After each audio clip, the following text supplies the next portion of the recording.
नमस्ते मित्रों। आज के इस वीडियो में हमारा जो मेन फोकस रहेगा,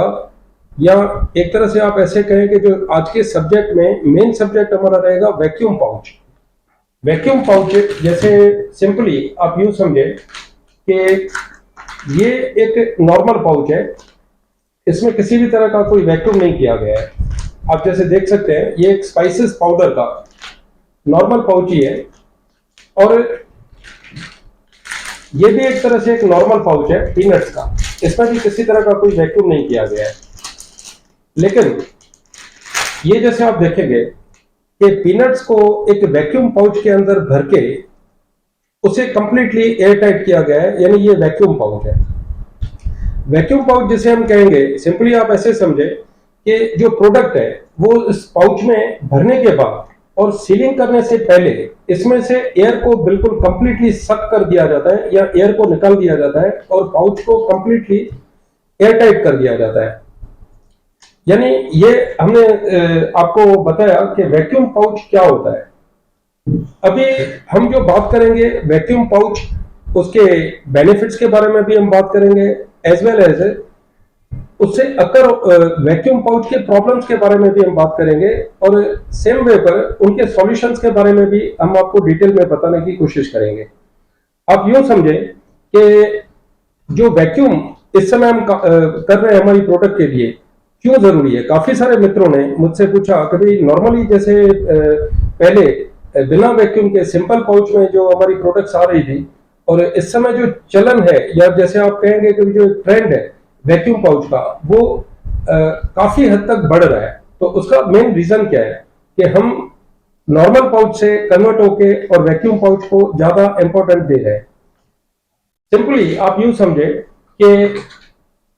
ये जैसे आप देख रहे हैं खाखरा पाउच है, इसको भी कंप्लीटली वैक्यूम किया गया है। अभी जो वैक्यूम हम करते हैं, वैक्यूम के प्रोसेस में एक चीज आप यूं समझें कि एयर को कंप्लीटली उसमें से सक कर दिया जाता है और पाउच जो है वो कंप्लीटली एयर टाइट हो जाता है। तो उसका जो बेनिफिट है बट नेचुरल, एक चीज आप यूं समझें कि जो प्रोडक्ट है उसकी शेल्फ लाइफ काफी लंबे समय तक इंटैक्ट रहती है। यानी नॉर्मली जो उसका एक शेल्फ लाइफ अगर हम गिन रहे हैं तो उससे 2 to 5 टाइम्स उसकी शेल्फ लाइफ बढ़ जाती है। न केवल उसकी शेल्फ लाइफ बढ़ती है, बल्कि एक एग्जांपल के तौर पर जैसे आपने खाखरे देखे या ये जो पीनट्स है, तो शेल्फ लाइफ के साथ में इनका जो टेस्ट है वो भी लॉन्ग लास्टिंग रहता है। इसकी जो क्रिस्पीनेस है, अभी जैसे ये इंटैक्ट है इस समय, और इसके बाद अगर इसको आप यूज करेंगे या खाने पर इसका जो टेस्ट फील होगा, तो उसमें जो उसकी क्रंचीनेस है, उसका जो लुक वाइज जो आप खाखरे का टेक्सचर आप देखेंगे, तो आपको देख के भी एक फीलिंग से ये फील होता है कि ये बिल्कुल फ्रेश है। यानी जो फूड प्रोडक्ट में हम कह सकते हैं कि उसका जो टेस्ट भी एज इट इज ही इंटैक्ट रहता है। तो ये इसका एक बेनिफिट है जो कि डायरेक्ट बेनिफिट है। अभी जो इनडायरेक्ट बेनिफिट के बारे में हम बात करेंगे, इनडायरेक्ट में आप यूं समझे कि एंड यूजर के पास जो हमारी प्रोडक्ट जा रही है और उसने उस प्रोडक्ट को यूज किया, और उसके टेस्ट से एक जो साइकोलॉजी या एक हमारे प्रोडक्ट के लिए एक फीलिंग जो डेवलप होती है, तो बट नेचुरल क्वालिटी के हिसाब से, फ्रेशनेस के हिसाब से आपकी प्रोडक्ट का जो रिपीटेशन है या जो बिजनेस है वो आप समझो कि उसमें मल्टीपल होता है। यानी बिना मार्केटिंग के भी क्वालिटी के बेस पर आपका जो रिपीटेशन है या जो आपके ऑर्डर्स हैं वो लौट के आपके पास आते हैं। ये इसका एक सबसे बड़ा बेनिफिट है। ये तो बात हुई एक तरह से जो इसके बेनिफिट्स के बारे में। इसके बाद आप जैसे देखेंगे काफी सारे मित्र हैं जो नई प्रोडक्ट्स ला रहे हैं और हमसे एडवाइस ले रहे हैं कि इसमें पैकिंग किस तरह की यूज करें, यानी वैक्यूम पाउच के हिसाब से इसे पैकिंग में लाएं या नॉर्मल पाउच में। तो जरूरी नहीं है कि सभी प्रोडक्ट को वैक्यूम किया जाए। फॉर एग्जाम्पल जैसे इस समय आप समझ सकते हैं कि जो ड्राई फ्रूट्स है उनमें काफी बड़ी रेंज इस समय वैक्यूम की जा रही है। ड्राई फ्रूट से लेके पल्सेस में आप देखेंगे वाटरमेलन सीड्स है जिनमें मॉइस्चर का रेशियो कम या ज्यादा परसेंटेज में लेकिन होता है, मॉइस्चर का एक रेशियो होता है। तो उन प्रोडक्ट्स के अलावा जैसे आप देखेंगे कि जो प्रोडक्ट्स आप रेफ्रिजरेटर में स्टोर कर रहे हैं या डीप फ्रीज में आप स्टोर कर रहे हैं, फॉर एग्जांपल पनीर है, टोफू है, या डिफरेंट टाइप ऑफ प्रोडक्ट्स जो कि आप रेफ्रिजरेटर में इंसर्ट कर रहे हैं, तो उनसे भी एक काफी बड़ा बेनिफिट जो हमें मिल सकता है वैक्यूम पाउच से, कि फ्रीज बर्न से हमारी प्रोडक्ट को एक काफी अच्छा प्रोटेक्शन मिल जाता है, और उनकी जो शेल्फ लाइफ है वो भी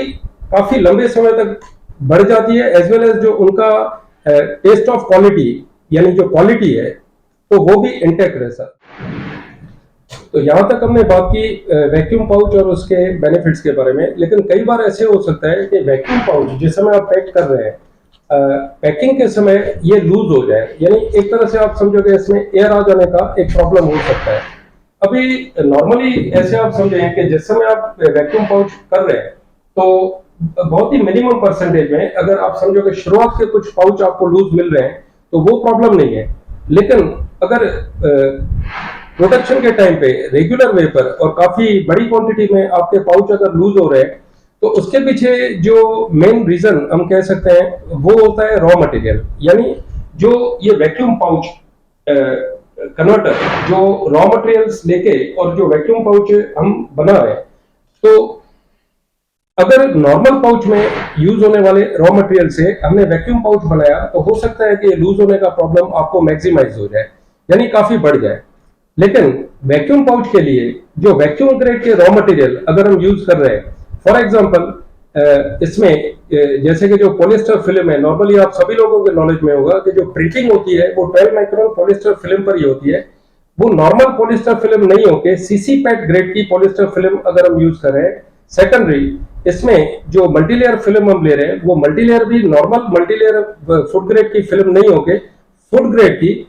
ऑक्टेन से लेके नायलॉन ग्रेड, काफी सारे ग्रेड्स आते हैं जो कि डिटेल में इस समय मैं आप सभी मित्रों को अगर बताने जाऊंगा तो वीडियो भी काफी लॉन्ग हो जाएगा। इन शॉर्ट ये आप समझो कि वैक्यूम ग्रेड